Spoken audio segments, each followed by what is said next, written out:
আল্লাহর কাছে জিলহজ মাসের প্রথম 10 দিনের নেক আমল যত বেশি প্রিয়, অন্য কোনো আমল এত বেশি প্রিয় না। আল্লাহ পাক এরকম কিছু অকেশন সৃষ্টি করে দিয়েছে, এমন কিছু উৎসব আল্লাহ পাক সৃষ্টি করে দিয়েছেন যেখানে মানুষ আমল গুছিয়ে আবারও আল্লাহর পথে ফিরে আসতে পারে। আমার কথা কি বোঝা যাচ্ছে? ঠিক এরকমই একটা উৎসব হচ্ছে, একটা অকেশন হচ্ছে আমলের উৎসব, সেটা হলো এই জিলহজ মাসের প্রথম 10 দিন। এই জিলহজ মাসের প্রথম 10 দিন সম্পর্কে আল্লাহ পাক সূরা ফজরের মধ্যে শপথ করেছেন, ওয়াল ফাজরি, ফজরের কসম, ওয়া লায়ালিন আশর, এবং এই 10 রাতের কসম। এই 10 রাত বলতে এখানে জিলহজ মাসের এই 10 দিন এবং 10 রাতকে বোঝানো হয়। এর ফজিলত সম্পর্কে নবী সাল্লাল্লাহু আলাইহি ওয়াসাল্লাম একটা হাদিসে বলছেন, ইবনে আব্বাস রাদিয়াল্লাহু আনহুমা থেকে বর্ণিত, নবী করিম সাল্লাল্লাহু আলাইহি ওয়াসাল্লাম বলেছেন যে মা মিন আইয়ামিন আমালু সালিহু ফীহিন্না আহাব্বু ইলাল্লাহ মিন হাযিহিল আইয়ামিল আশরা। আল্লাহ পাকের কাছে এই 10 দিন অর্থাৎ জিলহজ মাসের প্রথম 10 দিনের নেক আমল যত বেশি প্রিয়, আল্লাহর কাছে জিলহজ মাসের প্রথম 10 দিনের নেক আমল যত বেশি প্রিয়, অন্য কোনো আমল এত বেশি প্রিয় না। অন্য কোনো আমল, এটা বুঝতে গিয়ে সাহাবায়ে কেরাম প্রশ্ন করছেন, ক্বালু, তারা বলছেন, ইয়া রাসূলুল্লাহ, হে আল্লাহর রাসূল, বলুন সাল্লাল্লাহু আলাইহি ওয়াসাল্লাম, ওয়ালাল জিহাদু ফি সাবিলিল্লাহ, আল্লাহর পথের জিহাদও কি নয়? আমরা তো জানি ইসলামের সর্বোচ্চ চূড়া হচ্ছে আল্লাহর পথের জিহাদ। তো নবী সাল্লাল্লাহু আলাইহি ওয়াসাল্লাম বলছেন, ওয়ালাল জিহাদু ফি সাবিলিল্লাহ, আল্লাহর পথের জিহাদও নয়, আল্লাহর পথের জিহাদও নয়, ইল্লা, তবে ওই ব্যক্তির কথা ভিন্ন, রাজুলুন খারাজা বিনাফসিহি ওয়া মালিহি ফালাম ইয়ারজি' মিন যালিকা বিশাই, কোন একজন ব্যক্তি যে তার জান এবং তার মাল নিয়ে আল্লাহর পথে বেরিয়ে গেছে, তারপরে কোনো কিছু নিয়ে সে ফিরে আসতে পারে নাই, মানে সে শহীদ হয়ে গেছে, এই ব্যক্তির কথা ভিন্ন। কিন্তু অন্য যে কোনো দিনের আমলের চাইতে এই 10 দিনের নেক আমল আল্লাহর কাছে সবচেয়ে বেশি প্রিয়। তাহলে আমরা বুঝতে পারলাম, আমরা যে 10 দিনে এখন বসবাস করছি, জিলহজ মাসের আজকে কয় তারিখ? 1 তারিখ। এই যে আল্লাহ পাক নিয়ামতের সাথে আমাদেরকে বাঁচিয়ে রেখেছেন, এই 10 দিন আমল করার সুযোগ দিয়েছেন, এই কৃতজ্ঞতা স্বীকার করে আমরা কিন্তু শেষ করতে পারবো না। পারবো না। প্রশ্ন হচ্ছে যে এই 10টা দিন আমরা কিভাবে কাজে লাগাতে পারি। আমি সেদিকেই যাবো ইনশাল্লাহ। তার আগে এই দিনগুলো সম্পর্কে আর কয়েকটা ফজিলতের হাদিস শুনিয়ে দিচ্ছে। তিরমিজি, ইবনে মাজাহ, মিশকাতের 128 পৃষ্ঠা একটা হাদিস এসেছে, আবু হুরায়রা রাদিয়াল্লাহু আনহু থেকে বর্ণিত, নবী করিম সাল্লাল্লাহু আলাইহি ওয়াসাল্লাম বলেছেন যে দিনসমূহের মধ্যে এমন কোনো দিন নাই, আল্লাহর দিনগুলোর মধ্যে এমন কোনো দিন নাই যেদিন ইবাদত করা আল্লাহর কাছে জিলহজের 10 দিনের ইবাদতের চেয়ে বেশি প্রিয়। কথা বুঝতে পারছেন? এরপরে নবী সাল্লাল্লাহু আলাইহি ওয়াসাল্লাম বলছেন, ইয়াদুলু সিয়ামু কুল্লি সিয়ামিন মিনহা বিসিয়ামি সানাতিন, এই 10 দিনের একটা সিয়াম বা একটা রোজা 1 বছর রোজা রাখার সমান। এই 10 দিনের একটা রোজা 1 বছর রোজা রাখার সমান। ওয়া কিয়ামু কুল্লি লাইলাতিন ফিহা বিকিয়ামি লাইলাতুল কদর, এবং এই 10 রাতের এক রাতের কিয়াম লাইলাতুল কদরের কিয়ামের সমান। আর আমরা জানি লাইলাতুল কদর সম্পর্কে আল্লাহ পাক কি বলেছেন, লাইলাতুল কদরি খায়রুম মিন আলফি শাহর, 1000 মাসের ইবাদতের চেয়ে উত্তম। তাহলে আমরা বুঝতে পারছি যে এই 10 দিন 10 রাত কি আমল করতে হবে, এই হাদিসটা বলে দিচ্ছে, সিয়াম এবং কিয়াম। 10টা সিয়াম না পড়েন, অ্যাটলিস্ট 3টা সিয়াম পড়া যাবে ইনশাআল্লাহ। পড়া যাবে না? একটা সোমবার পাবো সামনে আমরা, ওটা রাখা যাবে ইনশাআল্লাহ। একটা বৃহস্পতিবার পাবেন, সেটাও রাখা যাবে ইনশাআল্লাহ। আর আরাফার সিয়াম পাবেন ইনশাআল্লাহ। আরাফার সিয়াম রাখলে আগের 1 বছর, পরের 1 বছর, 2 বছরের গুনাহ মাফ হয়ে যাবে ইনশাআল্লাহ আযজা ওয়া জাল। আর কিয়াম সম্পর্কে আমি সামনে বলছি ইনশাআল্লাহ তাআলা। এরপরে বাইহাকির একটা বর্ণনা আছে যে জিলহজ মাসের প্রথম দশকের রাতে, জিলহজ মাসের প্রথম দশকের রাতের প্রত্যেকটা নেক আমলকে 10 দিয়ে গুণ করা হয়, 10 গুণ বৃদ্ধি করা হয়। সুবহানাল্লাহ। আরও আছে বাইহাকি এবং ইসবাহানির বিশুদ্ধ সনদে হযরত আনাস বিন মালিক রাদিয়াল্লাহু আনহু থেকে বর্ণিত আছে, জিলহজ মাসের প্রথম দশকের প্রতিদিন 1000 দিনের সমান, মানে প্রতিদিনের আমল 1000 দিন আমলের সমান, এবং আরাফার দিনের মর্যাদা 10,000 দিনের সমান। আরাফার দিন যে ব্যক্তি ইবাদত করবে ইনশাআল্লাহ তাআলা সে 10,000 দিন ইবাদতের নেকি পাবে ইনশাআল্লাহ আযজা ওয়া জাল্লা। তো প্রথম কি করতে হবে সেটা এই হাদিস থেকে বোঝা যাচ্ছে। হাদিসটা কি? উম্মে সালামা রাদিয়াল্লাহু আনহা থেকে বর্ণিত, নবী সাল্লাল্লাহু আলাইহি ওয়াসাল্লাম বলছেন যে জিলহজ মাসের চাঁদ যে ব্যক্তি দেখবে সে যেন তার নখ এবং তার চুল এগুলো যেন আর না কাটে। চাঁদ দেখে ফেলেছেন, কুরবানি করা পর্যন্ত এখন চুল আর নখ যেন সে না কাটে। যদি না কাটেন তাহলে কি হবে? আপনি একটা পূর্ণাঙ্গ কোরবানির নেকি পাবেন ইনশাআল্লাহ। আর একটা কোরবানির নেকি কি জানেন? কোরবানির পশুর গায়ে যতগুলো লোমকূপ আছে ততগুলো নেকি আপনার আমলনামায় যুক্ত হবে ইনশাআল্লাহ আযজা ওয়া জাল্লা। এগুলো হাদিস।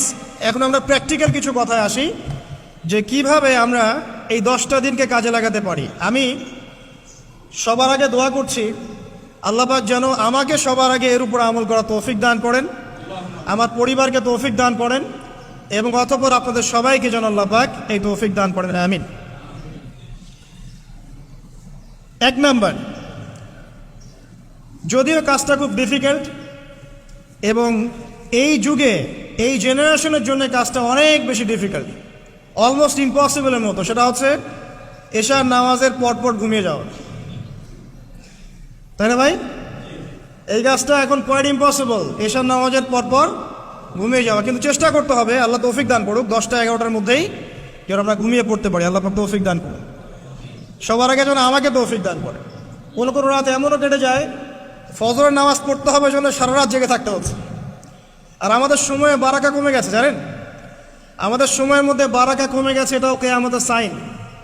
নবী সাল্লাল্লাহু আলাইহি ওয়াসাল্লাম বলেছিলেন কিয়ামতের আগে আগে একটা বছর একটা মাসের মতো চলে যাবে, একটা মাস একটা সপ্তাহের মতো যাবে, একটা সপ্তাহ একটা দিনের মতো চলে যাবে, একটা দিন একটা ঘন্টার মতো চলে যাবে।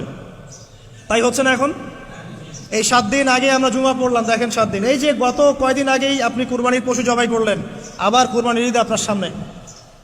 সময় খুব দ্রুত চলে যাচ্ছে, আমরা বুঝতে পারছি না। কারণ হচ্ছে, একটা কারণ আমি ফাইন্ড আউট করেছি, এটা হচ্ছে আমরা এখন ফজরের সালাতটাকে জামায়াতে গুরুত্ব দিচ্ছি না, এবং ফজরের নামাজের পর থেকে আমরা জেগে থাকছি না।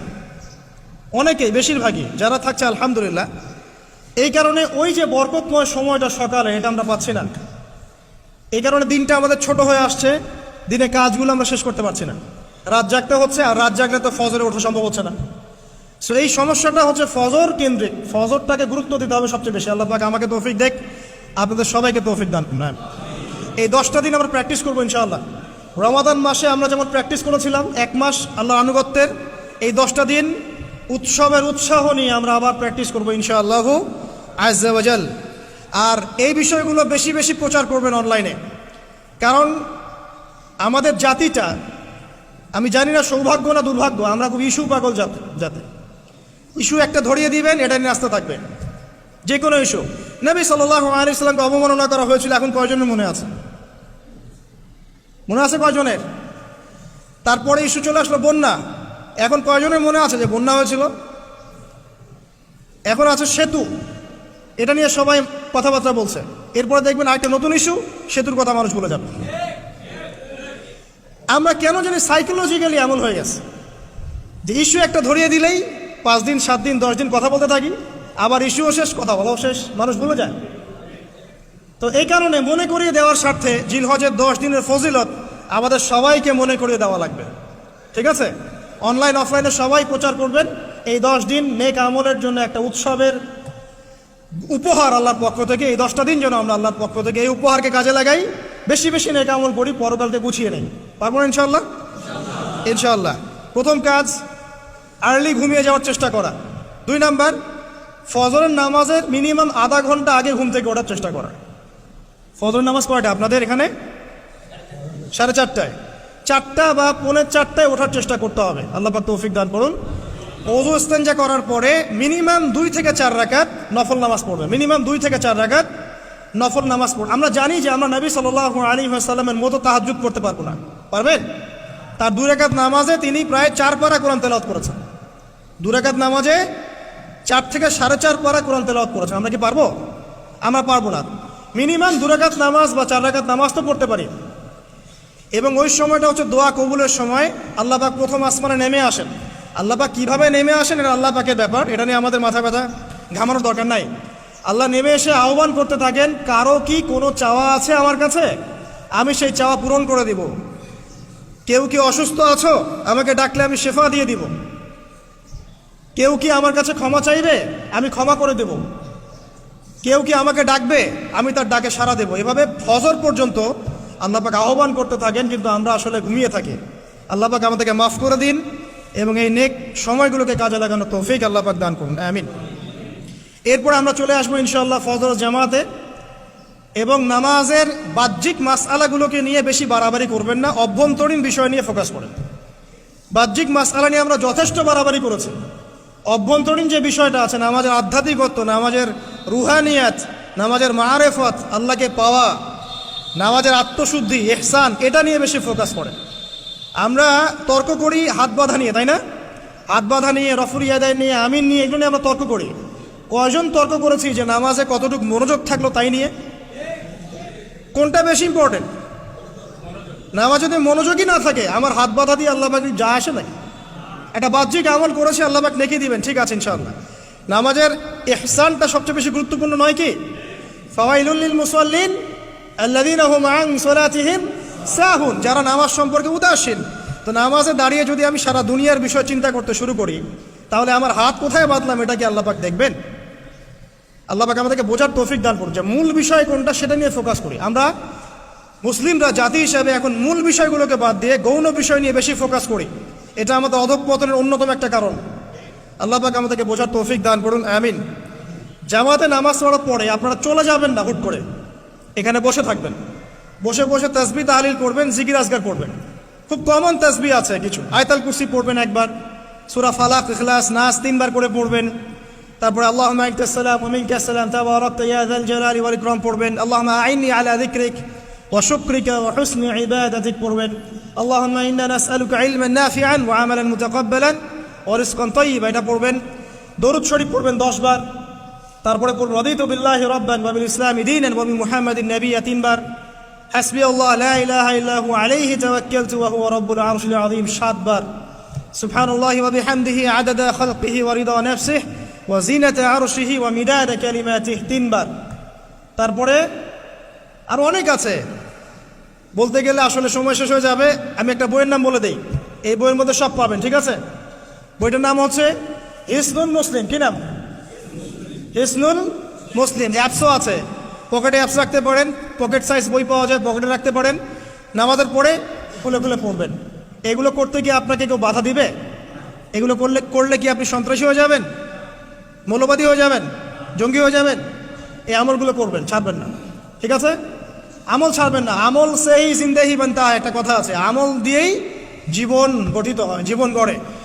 আল্লাহ পাক তৌফিক ইনায়াত করুন। আরেকটা কথা বলি, ফজর নামাজের পরে চেষ্টা করেন আধা ঘন্টা থেকে 1 ঘন্টা কোরআন তেলাওয়াত করার জন্য। পারা যাবে ভাই ইনশাআল্লাহ? আবার বলছি, প্রত্যেক হরফে 10 নেকি পাবেন ইনশাআল্লাহ। কোরআন তেলাওয়াত করলে, অর্থ না বুঝেও যদি তেলাওয়াত করেন, প্রত্যেক হরফে 10 নেকি পাবেন ইনশাআল্লাহ। কিন্তু অর্থ না বুঝলে কোরআনের হক আদায় হয় না। আবারও বলছি, আমি যা বলেছি সেটা বলতে আমি দ্বিধা করছি না। আমি বলছি কোরআন তেলাওয়াত করলে প্রত্যেক হরফে আপনি 10 নেকি করে পাবেন। বোঝেন আর নাই বোঝেন, তাফসির বোঝেন আর নাই বোঝেন, অর্থ বোঝেন আর নাই বোঝেন, প্রত্যেক হরফে কি পাবেন? 10 নেকি পাবেন। কিন্তু অর্থ না বুঝলে, অনুধাবন না করলে কোরআন নাজিলের মূল হক আদায় হবে না। কোরআন নাজিল হয়েছে তাদাব্বুরের জন্য, গবেষণার জন্য, কোরআন কেন্দ্রিক জীবন করার জন্য। যদি অর্থ না বোঝেন কেমন করে জীবন করবেন? আর যতটুকু বুঝবো আলহামদুলিল্লাহ, যেটা বুঝবো না ওলামায়ে কেরামের কাছে যাবো, জিজ্ঞাসা করবো, জেনে নিব, সিম্পল। আমি তো সব বুঝবো না, বুঝবো? আমি তো সব বুঝতে পারবো না। যেটা বুঝবো না আলেমদের কাছে জিজ্ঞাসা করে নেব।